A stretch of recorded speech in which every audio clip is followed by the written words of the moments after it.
April 8th, 1947. Inside Ciro's nightclub, one of the most exclusive spots in Hollywood, Frank Sinatra is having a quiet night out with friends. Then he sees him, a newspaper columnist sitting just a few tables away, the same man who had spent months writing attacks against him in print. Witnesses would later testify that words were exchanged. Then, in front of a room full of Hollywood's elite, Frank Sinatra threw a punch that would land him in a courtroom. This is the full story of the night America's biggest singing star became a criminal defendant, reconstructed entirely from court records and newspaper archives. To understand what happened at Ciro's that night, you need to understand who Lee Mortimer was. Mortimer was a nightlife and entertainment columnist for the New York Daily Mirror, known for a sharp, often harsh writing style that could make or break reputations in the entertainment industry. Throughout the mid-1940s, Mortimer had written a series of critical pieces about Sinatra, questioning aspects of his public and private life, and, according to documented accounts, repeatedly using his column to needle the singer in ways Sinatra found deeply personal. Sinatra, for his part, was known even at this early stage of his career for having a low tolerance for criticism from the press, a trait well documented by journalists and biographers who covered him throughout his career. By early 1947, the tension between the two men had been building for months, playing out publicly through Mortimer's column and privately through what associates described as Sinatra's growing frustration. On the evening of April 8, 1947, Sinatra was at Ciro's nightclub on the Sunset Strip, a popular gathering spot for Hollywood celebrities at the time. According to court testimony and newspaper accounts from the period, Sinatra spotted Mortimer at the club and confronted him directly. Accounts from witnesses, later entered into court records, describe a physical altercation breaking out between the two men. Sinatra struck Mortimer, and the confrontation quickly drew the attention of the entire club. Club staff and other patrons intervened to separate the two men before the situation escalated further. Mortimer left the club and, according to documented police reports, went directly to file a complaint with local authorities that same night. Frank Sinatra was arrested on charges of battery in connection with the incident. This wasn't a minor tabloid rumor.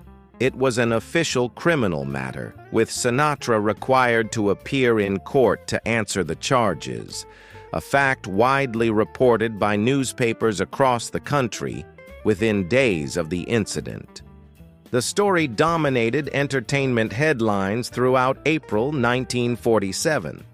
For a performer whose public image had largely been built around charm and romantic appeal to young audiences, being arrested and charged in a physical altercation with a journalist represented a significant and highly public departure from that image. The legal proceedings that followed were closely covered by the press. According to court records, the matter was ultimately resolved through a settlement, with Sinatra agreeing to pay damages to Mortimer and issuing a public statement addressing the incident in order to avoid a more prolonged legal battle. Sinatra's public statement following the settlement was notable for its directness.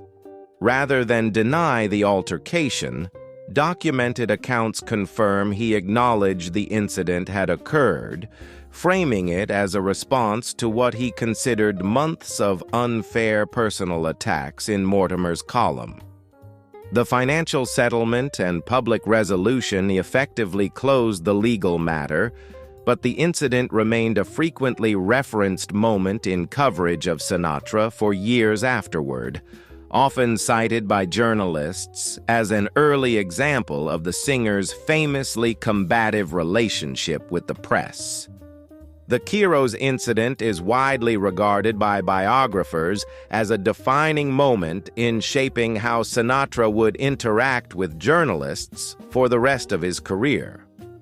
Multiple documented accounts from later decades describe Sinatra maintaining a famously guarded and at times openly hostile relationship with certain members of the press throughout his life.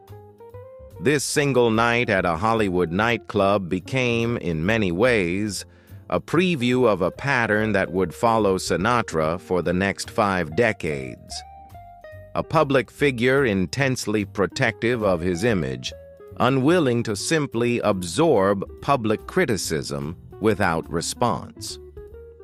For entertainment journalism as an industry, the incident also served as an early, well-documented case study in the sometimes volatile relationship between major celebrities and the columnists who covered them. A dynamic that would only intensify as Sinatra's fame continued to grow throughout the following decades. One night, one confrontation, one arrest, and a permanent shift in how the biggest singer in America would deal with the press for the rest of his life. The Ciro's incident wasn't rumor or speculation. It's a matter of public court record, and it reveals a side of Frank Sinatra that his polished public image rarely showed. In our next episode, we'll cover another defining, fully documented moment from Sinatra's life. If you're enjoying these deep dives into real events from classic Hollywood history, subscribe. There's a lot more history to uncover.